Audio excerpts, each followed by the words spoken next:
Evangelio de nuestro Señor Jesucristo, según San Mateo. Gloria a ti, Señor.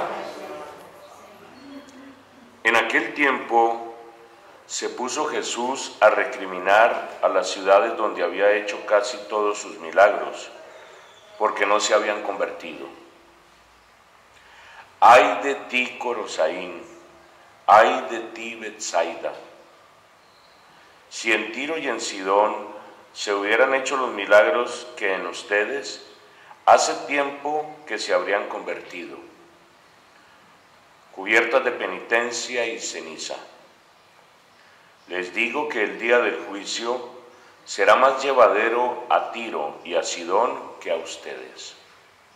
Y tú, Cafarnaúm, ¿piensas escalar el cielo? Bajarás al abismo, porque si en Sodoma se hubieran hecho los milagros que en ti, habría durado hasta hoy. Les digo que el día del juicio les será más llevadero a Sodoma que a ti. Palabra del Señor. Hoy, martes 14 de julio del 2015, martes de la 15ª semana del tiempo ordinario, seguimos leyendo el Evangelio de Mateo de manera continua. Ayer terminábamos el discurso apostólico.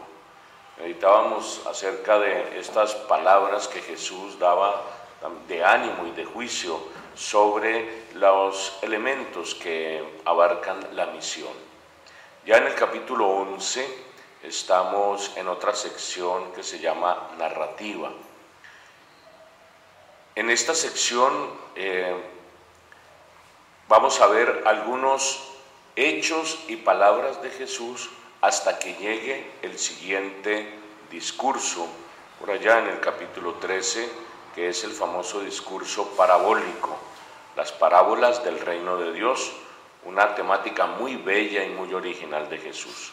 Mientras tanto, meditemos aquellas secciones que nos narran ciertos aspectos de la vida de Jesús.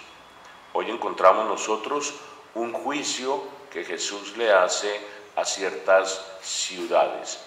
Esto está en conexión con los capítulos 8 y 9, en los cuales, recordemos todos nosotros, Jesús hizo 10 milagros. Él recorrió las ciudades de Galilea, haciendo milagros y manifestando las señales del poder de Dios, sanando enfermos, liberando a oprimidos por las fuerzas del mal, haciendo prodigios en medio de la naturaleza. Pero Jesús observa, poco extrañado, sorprendido, que aquellas ciudades donde hizo todos estos milagros no se convirtieron. No llegó la palabra de Dios a la profundidad que él quería. Se quedaron en la superficialidad del milagro, se quedaron en lo exterior.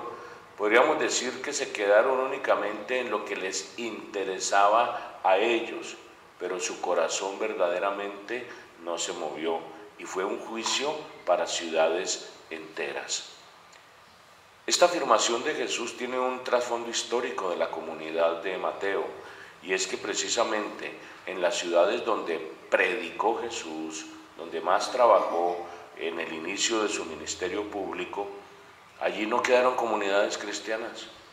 La gente no hubo cristianismo. El cristianismo prosperó fuera de Jerusalén. El cristianismo prosperó en Antioquía y después por el Asia Menor y después en el mundo pagano. Piensen ustedes que la cuna del cristianismo debería ser Cafarnaúm o debería ser Nazaret, si de ahí fue donde comenzó Jesús, y no, es una ciudad pagana, Roma. Antioquía, que ni siquiera era una ciudad de Israel. Por eso la comunidad recuerda estas palabras que proféticamente dijo Jesús para aplicarlas como ciertas constantes históricas. ¿De qué se trata? De que a veces los destinatarios privilegiados de un mensaje lo rechazan. Les pasa lo de la liebre y la tortuga.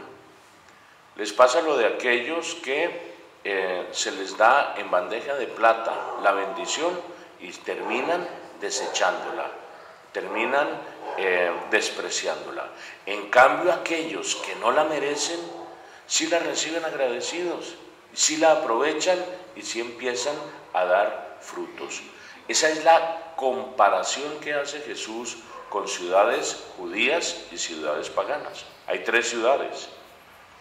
Está Corosaín y Betsaida. Primero habla de ellas 2. Y las compara con Tiro y Sidón, que eran 2 ciudades que estaban al norte de Israel, en Siria, a las que también Jesús fue a predicar. En algunas de ellas le fue muy bien. Él dice, el juicio, cuando llegue el juicio, es decir, cuando llegue la prueba, el cuestionamiento de qué hiciste con tu vida, frente a la palabra de Dios que se te ofreció gratuitamente, ¿qué hiciste? El juicio va a ser más duro para aquellos a quienes se les había preparado para recibir ese mensaje que aquellos a quienes no se les había preparado, que supuestamente pues es el mundo pagano. Y después hace otra comparación mucho más fuerte, que es la ciudad de Cafarnaúm con Sodoma, aquella ciudad que fue destruida por estar en contra de Dios y por no aplicarse a sus leyes. Él dice, el día del juicio le será más llevadera a Sodoma que a ti. Cafarnaúm, que fue el centro de operaciones de Jesús. Cafarnaúm, que fue el sitio donde él donde llamó a sus primeros discípulos, donde sanó tantas personas, donde encontró tantos seguidores. Todo se quedó en la superficialidad, todo se quedó en el entusiasmo momentáneo. Apenas se pide la perseverancia y la profundización, todo el mundo sale corriendo. Les decía que esto se mira como una especie de constante histórica de la evangelización y da un poco de risa, porque piensen ustedes, el pueblo que fue preparado para la evangelización no la recibió. Y entonces salieron a otros pueblos, África, el norte de África, que fue una gran explosión de cristianismo en el siglo I, II y III, hasta el IV, y también en Europa. En los pueblos paganos fueron los que acogieron el mensaje de Jesús y allí fue donde floreció el cristianismo. Después de un tiempo, Europa se acostumbró al cristianismo y ahora ya no recibe el mensaje. Ahora hay un nuevo paganismo en Europa. Y quienes empezaron a abrir las puertas del Evangelio fueron aquí en América Latina hace 500 años. Y ahora es el continente que más católicos tiene en el mundo. Pero actualmente hay un descenso de creyentes en nuestro continente. Estamos como que dormidos en los laureles, pasa lo mismo. Y está prosperando en África y en Asia el Evangelio. Entonces, como que vuelve a pasar lo mismo. Entonces podríamos decir, ay de ti América Latina, ¿qué te está pasando? Lo podemos decir aquí en nuestras ciudades.